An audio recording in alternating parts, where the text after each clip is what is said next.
எல்லோருக்கும் வணக்கம் நண்பர்களே. கரடிகள் வந்து கம்ப்ளீட்டாக ஷேர் மார்க்கெட்டை தன்னுடைய கண்ட்ரோல் எடுத்திருக்காங்க. தொடர்ந்து இன்னைக்கு 3வது நாளாக நம்மளுடைய ஷேர் மார்க்கெட் வந்து பிளட் பாத்தில் இருக்குது.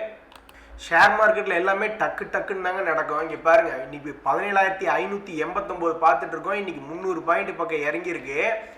சில நாட்களுக்கு முன்னாடி 3 நாளைக்கு முன்னாடி கூட நீங்கள் 18,100 பக்கத்தில் பார்த்துருப்பீங்க. அங்கிருந்து கிட்டத்தட்ட எவ்வளோ பாயிண்ட் இறங்கியிருக்கான் பாருங்க. நம்மளுக்கு 3 நாளில் 400 பாயிண்ட் இறங்குறதுன்றது வந்து ஒரு மிகப்பெரிய வீழ்ச்சி. சரிங்களா? இது இந்த சமயத்தில் நீங்கள் என்ன பண்ணணும் அப்படின்றது இப்போ ஒவ்வொன்றா பார்த்துட்டு வரலாம். இப்போதைக்கு ஷேர் மார்க்கெட்டில் தொடர்ந்து எஸ்ஐபி மூலியமா இன்வெஸ்ட்மெண்ட் பண்ணுறவங்க தாராளமாக தொடர்ந்து பண்ணிகிட்டே இருக்கலாம். ஆனால் நிறைய பேர் என்ன சொல்லுவாங்கன்னா, பெரிய பெரிய அனலிஸ்ட் வந்து பையிங் ஆன் டிப்ஸ் அப்படிம்பாங்க. ஆனால் அவங்ககிட்ட ரொம்ப கேர்ஃபுல்லாக நீங்கள் இருக்கணும். எப்படி பையிங் ஆன் த டிப்ஸு, எங்கிருந்து buying on the dips? Market பாருங்க, இதுக்கு முன்னாடி அவன் ஒவ்வொரு இடையும் பாருங்க எவ்வளோ தூரம் இறங்கி ஏறான். மார்க்கெட் எங்கிருந்து இறங்கி ஏறான். இவன் நம்ம டாப்ல இங்கிருந்து நம்மளுக்கு பையிங் ஆன் த டிப்ஸ் எவங்கிட்ட பணம் இருக்கு. ஏற்கனவே மியூச்சுவல் ஃபண்ட்லாம் இப்போ கடந்த 3 மாசமா கொஞ்சம் கொஞ்சமா ஸ்லோ ஆயிட்டு இருக்கு பணம் போடுறது. அப்ப பையிங் ஆன் த டிப்ஸ்னா 18,100 இங்கிருந்து நம்ம இறங்கினா அப்ப எங்கெங்க வாங்கணும்னா கண்டிப்பா ஒரு 500 பாயிண்ட் தள்ளி தள்ளி தான் வாங்கணும். அடுத்தது 17,300 வந்தா தான் நீங்க அடுத்த பையிங் ஆன் த டிப்ஸ் பண்ணணும். அதே மாதிரி அடுத்தது வந்து அதுக்கு அடுத்தது பார்த்தோம்னா 16,800, அதுக்கப்புறம் போனோம்னா 16,300, அதுக்கப்புறம் போனோம்னா 15,800. இப்படித்தான் பையிங் ஆன் த டிப்ஸ் போகணும். நீங்க பாட்டுக்கு 1 லட்ச ரூபா வச்சிருப்பீங்க. 1 லட்ச ரூபா வச்சுக்கிட்டு பையிங் ஆன் த டிப்ஸ்னு நிஃப்டி 50 பாயிண்ட் இறங்கினா, நிஃப்டி 100 பாயிண்ட் இறங்கினா போய் வாங்குவீங்களா? அப்படியெல்லாம் போய் மாட்டி வாங்கினீங்கன்னா இந்த போய் சிக்கல்ல மாட்டிக்கிட்டீங்க. மற்றவங்க வந்து பையிங் ஆன் த டிப்ஸ் சொல்றாங்க, நம்மளும் போய் பையிங் ஆன் த டிப்ஸ் வாங்குவோம் அப்படின்னா என்ன அர்த்தம்? பையிங் ஆன் த டிப்ஸ்னா குறைஞ்சது இப்படி ஒரு 500 பாயிண்டாவது விட்டு வாங்கணும். ஏன் விட்டு வாங்கணும்? நீங்க மலையோட அடிவாரத்தில் இல்ல, மலையோட உச்சியில் இருக்கீங்க. அங்கிருந்து உருட்டி விட்டா ட்ரம் என்ன ஆகும்? குப்பு குப்புன்னு கீழே அடிவாரத்தில் வந்து தான் நிற்கும். ஒரு உதாரணத்துக்கு இப்போ எம்என்டம் ஷேர்ல யாராவது போய் இங்கே வாங்கியிருக்கீங்கன்னு வச்சுங்களேன், 1,300 ரூபாய்க்கு போய் வாங்கிட்டீங்கன்னா அந்த ஷேர் விட்டு உங்களுக்கு வெளியே வர விருப்பம் இல்லை. இப்படி ஒரு லைன் போட்டுக்கணும். சப்போர்ட் லைன் வந்து இந்த இடத்துல உடைக்கிறேன், 1,200 ஸ்டாப் லாஸ் வச்சு வெளியே வரனா வரலாம். இல்ல நான் பையிங் ஆன் த டிப்ஸ், இது குவாலிட்டியான ஸ்டாக் தானே, சும்மா ஷேர் மார்க்கெட் இருக்கிறதுக்கு நான் எதுக்கு பை பண்ணேன், இன்னும் 10 வருஷம் கழிச்சு மேலே தானே வரப்போகுது அப்படிங்கிற சமயத்துல ஷார்ட் டேர்ம் ப்ராஃபிட் பார்க்கணும்னு வச்சுக்கிட்டுங்களேன். பையிங் ஆன் த டிப்ஸ் என்ன? அடுத்தது 1,240 இங்க மேல டாப்ல வாங்கிட்டீங்க. அடுத்தது இங்கேயே ஒரு சப்போர்ட் 1,240 வாங்க வேண்டியதான். அதுக்கு அடுத்த சப்போர்ட் வந்து பாத்தீங்கன்னா 1,100, அதுக்கு அடுத்தது 1000, அதுக்கு அடுத்தது 9,850, அதுக்கு அடுத்தது 7. இதுதான் பையிங் ஆன் த டிப்ஸ். நீங்க போயிட்டு டெய்லி ஒவ்வொரு நாளும் போய் பணத்தை வாங்குறது இல்ல. ஸோ பையிங் ஆன் த டிப்ஸ்னு அவங்க சொல்றது வந்து கேர்ஃபுல்லா புரிஞ்சுங்க. இன்னொரு எக்ஸாம்பிள் இண்டஸ்இண்ட் பேங்க் இப்போ எடுத்து பார்க்கலாம். நான் இண்டஸ்இண்ட் பேங்க் வந்து தீபாவளிக்கு முன்னாடி வாங்கினேன். அதுல இருந்து அவன் இறங்குமா இருந்து நான் என்ன பண்ணேன், ஒவ்வொரு டிப்லி வாங்கினேன். மேல போய் வாங்கினேன், சரி பரவாயில்ல 1,200 போய் வாங்கிட்டேன்றது ஓகே அப்படின்னு சொல்லிட்டு நான் ஒவ்வொரு டிப்லி வாங்கினேன். இது நம்மளுடைய பழைய சப்ஸ்கிரைபருக்கு தெரியும். ஸோ ஒவ்வொரு டிப்லி வாங்கி ஒவ்வொரு ஹைலையும் செல் பண்ணிக்கிட்டே இருந்தேன். கடைசியில் பார்த்தா கடைசியை நான் வச்சிருக்கிற வந்து வாங்கின ரேட்டே வந்துட்டான். ஸோ நான் 1 வருஷத்துக்கு முன்னாடி ஐயோ இப்படி இறங்கி போயிட்டேன்னு நான் பயப்பட்டு என்ன ஆகிறது, ஒரு நல்ல ஷேரை எடுத்துக்கிட்டு பையிங் ஆன் த டிப்ஸ் உடனே போடுறேன். இங்கே போய் வாங்கக்கூடாது. ஒவ்வொரு சப்போர்ட்லையும் வாங்கினீங்கன்னா ஒரு லாக் சக்சஸ்ஃபுல்லாக வெளியே வரலாம். ஸோ இப்போதைக்கு நீங்க பயப்படாதீங்க. கொண்டு போய் பணத்தை பல்கா இன்வெஸ்ட்மெண்ட்டே பண்ணாதீங்க. ஏன் பல்கா இன்வெஸ்ட்மெண்ட் பண்ணக்கூடாது? எஃப்ஐஸ் வந்து இப்போ விற்க ஆரம்பிச்சிட்டான். 3 கண்டிஷன். என்னைக்குமே கண்டிஷன் போட்டு வாழ்றவங்க தான் நல்ல வாழ்க்கையை வாழ முடியும். ஸோ ஷேர் மார்க்கெட்ல இப்போ நீங்க மறுபடியும் பல்கா பணத்தை போடணும்னா ஒன்னா நிஃப்டி 18,100க்கு மேல வரணும். இங்க பாருங்க, சார்ட்ல காட்டுறேன் பாருங்க. இங்க பாத்தீங்களா, நிஃப்டி இந்த 18,100ன்றது ஒரு ஸ்ட்ராங்கான ரெசிஸ்டன்ஸ். இது மறுபடியும் இவன் என்னைக்கு இதை உடைச்சு மேல போறானோ கண்டிஷன் நம்பர் 1 பாஸ். அதுக்கப்புறம் வந்து ஃபாரினர்ஸ் பையிங்ல வரணும். இந்த 18,100 தாண்டினதுக்கு அப்புறம் ஃபாரினர்ஸும் பையிங் வரணும். இல்லைன்னா வாங்கவே கூடாது. அவங்களோட சேர்ந்தா நம்ம வாங்கணும், அவங்களோட சேர்ந்து வித்து விட்டுறணும். அதே மாதிரி சரி எஃப்ஐஸே வாங்கல, அப்ப நம்ம ஷேர் மார்க்கெட்டே கும்பாவா அப்படின்னு கிடையாது. அந்த சமயத்தில் டொமஸ்டிக் இன்ஸ்டிடியூஷனல் இன்வெஸ்டர்ஸ் வந்து எஃப்ஐஸ் வாங்குறத விற்கிறத விட அதிகமாக வாங்குவாங்க. ஸோ அந்த சமயத்தில் நம்ம என்ன பண்ணலாம், தாராளமாக வாங்கலாம். ஒன்னா அந்த 3 கண்டிஷன்ல ஏதாவது ஒரு 2 கண்டிஷன் பாஸ் ஆகணும். பாஸ் ஆனதுக்கு அப்புறம் தான் நீங்க பல்கா வாங்கணும். ஷார்ட் டேர்ம் ட்ரேடருக்கு சொல்றேன். Long term trader 10 years 20 years பத்தி கவலை இல்லை. பட் ஷார்ட் டேர்ம் ட்ரேடர்ஸ்க்கு என்ன சொல்றேன்னா, ஸோ இதுக்கு மேல 18,100க்கு மேல போச்சுன்னா தான் நீங்க ஃப்ரெஷ் பொசிஷன் எடுக்கணும். அப்படி இல்லைன்னா பையிங் ஆன் த டிப். அடுத்து 17,000, 16,000, 15,000 இப்படித்தான் நீங்க போய் ஒரு சப்போர்ட் லெவல்ல தான் அடுத்தது வாங்கணும். இப்ப கிழிஞ்சு தொங்கிட்டு இருக்கானுங்க. நண்பர்களே, என்னதான் ஷேர் மார்க்கெட்ல equity trading, F and trading நிறைய இருந்தாலும் நீங்கள் இந்த ஈக்விட்டி ட்ரேடிங்கில் முக்கி ட்ரேட் பண்ணணும். ஆனால் எஃப்என்டோவில் வந்து ஷியூர் ஷாட்டாக கண்டிப்பாக இது எனக்கு கண்டிப்பாக பாருங்கள், இந்த நிஃப்டி வந்து 18,100 கிட்ட வந்தால் செல்லிங்டா, பக்கா ட்ரேடிங் பாயிண்டா, இங்கிருந்து கீழே இறங்குறோம் அப்படின்றது உங்களுக்கு ஷியூர் ஷாட்டாக தெரிஞ்சிருச்சுன்னு வச்சுங்களேன். இந்த ஃபியூச்சர்ஸ் அண்ட் ஆப்ஷன்ஸில் நல்ல படம் பார்த்துடலாம். ஏன் அப்படின்னா இந்த ஃபியூச்சர்ஸ் அண்ட் ஆப்ஷனுக்கும் ஈக்விட்டி ட்ரேடிங்க்கு என்ன வித்தியாசம்னா, இப்போ உங்ககிட்ட 1 லட்ச ரூபா பணம் இருக்குன்னு வச்சுக்கோங்களேன், அதுக்கு போய் நிஃப்டி பீஸ் வாங்குறீங்க அப்படின்னா அது அந்த பணத்துக்கு உண்டான உங்ககிட்ட 1 லட்ச ரூபாய்னா அந்த 1 லட்ச ரூபாய்க்கு உண்டான பொசிஷன் தான் நீங்கள் எடுத்து ட்ரேட் பண்ண முடியும். பொசிஷனலாக போகும்போது இன்ட்ரடேல மேபி கொஞ்சம் லிவரேஜ் கொடுப்பாங்க, பட் டெலிவரி எடுத்து போகணுன்னா உங்களுக்கு ரொம்ப கம்மியான வேல்யூக்கு தான் தருவாங்க. ஆனால் அதே 1 லட்சத்துக்கு நீங்கள் ஃபியூச்சரில் வந்து செல் பண்ணி வச்சிடலாம். ஒரு லட்சமோ 1.5 லட்சமோ மார்ஜின் பண்ண கேட்குறாங்கன்னு வச்சுங்களேன், 18,100க்கு அழகாக செல்லிங் அடிச்சிருந்தீங்கன்னா இப்போ வரைக்கும் அருமையான லாபம். உங்ககிட்ட இருந்து பணத்தை திருப்பியே கேட்க மாட்டாங்க. ஸ்ட்ராட்டஜி ஒன்று படி நீங்கள் ஒரு ஃபியூச்சரில் ஆட்டை செல் பண்ணிட்டு அதை ஸ்டாப் லாஸ்க்கு ஏற்ற மாதிரி ஒரு கால் ஆப்ஷனை வாங்கி வச்சிருந்தீங்கன்னா இன்னைக்கு நல்ல ஒரு அருமையான லாபம். அப்படி கூட இல்லை, இப்போ ஏதாவது ஸ்ட்ராட்டஜி இருக்குன்னா, இப்போ நம்ம 18,100க்கு மேலே மார்க்கெட் போகாது அப்படின்றது நம்ம மனசில் வச்சுக்கிட்டு 18,100 ஸ்டாப் லாஸாக வச்சுக்கிட்டு இப்போ போய் பார்த்தோம்னு வச்சுங்களேன், 18,100 கால் எவ்வளோ இருக்குன்னு பார்த்தா ஒரு 70 ரூபா இருக்கா. அப்போ 50 குவான்டிட்டிக்கு எவ்வளோ ஆச்சு, 3,500 கிடைக்கும்.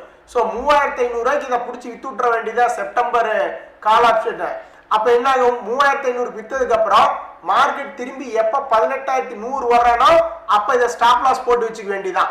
அப்படி இல்லைன்னா இன்னொரு ஸ்ட்ராட்டஜி என்ன போடலான்னா, 18,100 காலை பிடிச்சி வித்து விட்டுட்டு அதுக்கப்புறம் 18,300 காலை வந்து ஒரு பை பண்ணி வச்சு அப்படியும் கூட நீங்கள் கொஞ்சம் ரிஸ்க் கம்மியாக எடுத்துக்கலாம். ஸோ அப்போ இதுலேருந்து என்ன தெரியுது, கரெக்டாக ஷியூர் ஷாட்டாக தெரிஞ்சதுன்னா இந்த எஃப்என்டோ வந்து ஈக்விட்டி ட்ரேடிங்க்கு பதுவாக பண்ணலாம். இப்போ என் கையெல்லாம் பரபரன்னு இருக்கு, ஆனால் பாருங்க என்கிட்ட இப்போ ஃபியூச்சர் ட்ரேடிங்கே நான் ஸ்டாப் பண்ணி வச்சிருக்கேன்.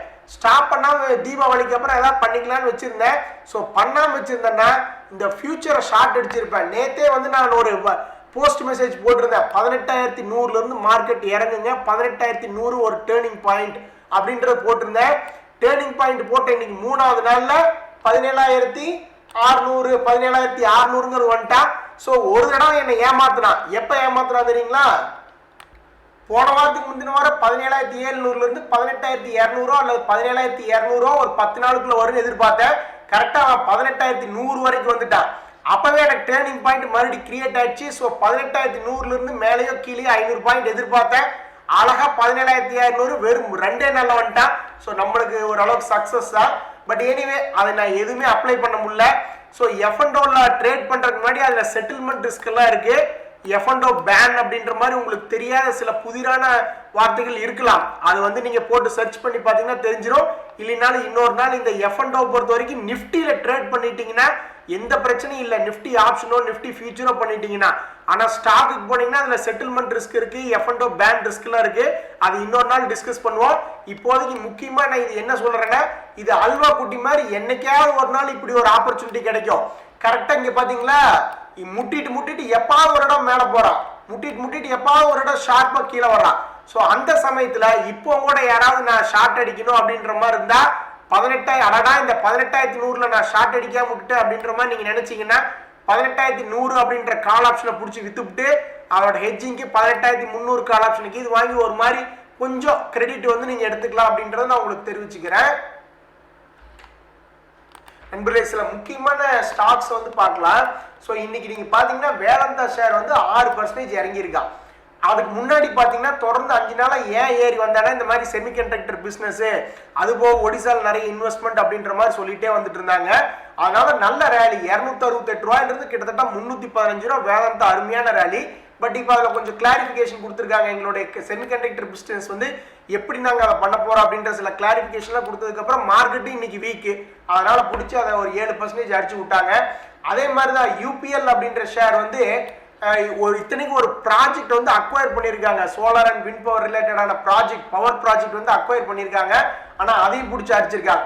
அதே மாதிரி ரொம்ப வருத்தத்துக்குரிய ஒரு நியூஸ் என்னன்னா, டாடா பவர் பற்றி காலையில் படிச்சுன்னு இது சூப்பர் நியூஸ்லாம் நினச்சேன். இவங்க டாடா பவர் இன்னைக்கு 3.5% இறங்கி விட்டுருக்கான். ஆனால் நியூஸ் நல்ல நியூஸ் தான். அவங்களுக்கு 612 கோடி ஆர்டர் கிடைச்சிருக்கு. அதுவும் இல்லாமல் பார்த்தீங்களா தமிழ்நாடு கவர்மெண்ட்லாம் கரண்ட் சார்ஜெலாம் இன்க்ரீஸ் பண்ணி விட்டுருச்சு. அது மாதிரி நிறைய மாநிலங்களை இன்க்ரீஸ் பண்ணுறாங்க. அப்படின்னு என்ன அர்த்தம், இந்த Tata power, Adani power, NTPC இது போன்ற கம்பெனிகளுக்கு பெண்டிங் இருக்கக்கூடிய பணங்கள் தாராளமாக போய் இனிமேல் திருப்பி கொடுக்கக்கூடிய வாய்ப்பு இருக்குது. அதனால் பாசிட்டிவ் நியூஸ் அப்படின்னு நினச்சேன்.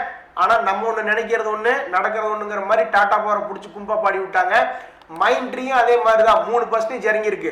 அதுவும் ஒரு அருமையான நியூஸு. எந்த ஒரு சாஃப்ட்வேர் கம்பெனியும் ஒரு ப்ராஜெக்ட் இம்ப்ளிமெண்டேஷன் பண்ணிட்டோம், ப்ராஜெக்ட் லைவ் கொண்டு வந்துட்டோம்னா அவங்களுடைய ஏஎம்சி பணம், அவங்களுடைய ப்ராஜெக்ட் கம்ப்ளீஷனுக்கு உண்டான பணம் எல்லாமே டபக்குன்னு வந்துடும். 60-70% முதல்ல வந்து அட்வான்ஸ் 30% கொடுப்பாங்க. ப்ராஜெக்ட் இம்ப்ளிமெண்ட் பண்ணி சைன் ஆஃப் பண்ணிட்டா மொத்த பணமும் கைக்கு வந்துடும். அதெல்லாம் நல்ல நியூஸ். அது இருந்துமே மைண்ட்ரி இன்னைக்கு 3% இறக்கி விட்டா. இருக்கிறதுலே உருப்படியான ஷேர்னா இன்னைக்கு டாடா மெட்டாலிக் 5% ஏறி இருக்கா. ஏன் அப்படின்னா பெங்கால் சிஎம் மம்தா அவர்கள் கையால ஒரு 600 கோடி ப்ராஜெக்ட் ஓபன் பண்ணி வச்சிருக்காங்க டாடா மெட்டாலிக்ஸ். அதாவது நியூஸ் எழுதும் போது 5% பிளஸ்ல தான் இருந்தது, இப்ப பார்த்தா 2% தான் பிளஸ்ல இருக்கா. எனிவே அது ஷேர் மார்க்கெட் ப்ளீடிங் ஆகிறதுனால அவனையும் பிடிச்சி இறக்கி விட்டானுங்க. ஆனா சிஎஸ்பி பேங்க்ஸ் கன்னு மாதிரி 4% பிளஸ்ல இருக்கான். அவன் என்ன சாதிச்சான்னு கேக்குறீங்களா? இன்னைக்கு என்ன நியூஸ் வந்துச்சுன்னா அந்த பேங்க்ல வந்து managing director and chief executive officer வந்து அப்பாயின்மெண்ட் பண்ணியிருக்கோம் அப்படின்ற மாதிரி நியூஸ் வந்துச்சு. நண்பர்கள் உங்களுக்கு தெரியாது இல்லை, சமீபத்தில் தான் இந்த பேட்டரி கம்பெனி எல்லாம் கொஞ்சம் சுமாரா மேலே ஏறி வந்தானு. ஆனா அமரராஜா பேட்டரியில் இப்போ ஒரு கெட்ட நியூஸ் என்ன வந்திருக்கு அப்படின்னா, இந்த மாதிரி Andhra Pradesh pollution control board issue பண்ண தடை வந்து தொடரும்னு அந்த மாநிலத்தினுடைய ஹைகோர்ட் சொல்லியிருக்காங்க. ஸோ இது அமரராஜா பேட்டரிக்கு ஒரு பேட் நியூஸ் தான். நம்ம மொபைல் சப்ஸ்கிரைபர்னுடைய டேட்டா விட்டுருக்காங்க. பாரதி ஏர்டெல் வந்து ஜூலை மாதம் 5 லட்சம் பேர்த்த ஆட் பண்ணியிருக்காங்க. ஆனால் ஜியோ வந்து 29 லட்சம் பேர்த்த ஆட் பண்ணியிருக்காங்க. இந்த கும்பா பாண்டி வோடாஃபோன் ஐடியா பாவம் தன்னிடம் இருந்த 15 லட்சம் மொபைல் சப்ஸ்கிரைபரை வாடிக்கையாளர்ல இழந்திருக்காங்க. நண்பர் ஒருத்தர் வந்து மெடிக்கல் அவேர்னஸ் இஷ்யூ பற்றி ஒரு ஷார்ட் போட சொல்கிறாருங்க. அதுக்கு முன்னாடி ஒரு சூப்பரான ஒரு விஷயங்க, ஒரு கங்க்ராச்சுலேஷன் பண்ணோம். நீட் எக்ஸாமில் வந்து NEET UG, NEET PG, NEET எஸ்எஸ்ன்னு இருக்கிற எல்லா எக்ஸாம்லேயும் தேர்வான நம்ம சப்ஸ்கிரைபர்ஸ் எல்லாத்துக்குமே வாழ்த்துக்கள். சப்ஸ்கிரைபர்ஸ் ஆகட்டும் அல்லது அவங்களுடைய பசங்க பொண்ணுங்க யார் நீட் பாஸ் பண்ணியிருந்தாலும் வாழ்த்துக்கள். நம்ம நண்பர் ஒருத்தர் அதை பற்றி சொல்லியிருந்தாரு. நம்ம நண்பர் ஒருத்தர் டிடிஎஃப் ஆர்மி அப்படின்ற மாதிரி சப்ஸ்கிரைபர் நண்பர், அவர் வந்து மெடிக்கல் காலேஜ் அட்மிஷன் கிடைச்சிருக்கு. இன்னும் உண்மையிலேயே டாக்டர் இல்லைன்னா நம்ம என்னங்க பண்ண முடியும்? ஸோ மருத்துவர்கள் தான் நல்லா சேவைகள் கொடுக்குறாங்க. மென்மேலும் நம்மளுடைய சப்ஸ்கிரைபர்ஸ் நிறைய பேர்த்துக்கு இந்த நீட் எக்ஸாமில் பாஸ் பண்ணி டாக்டர் சீட் கிடைக்க வாழ்த்துக்கள்.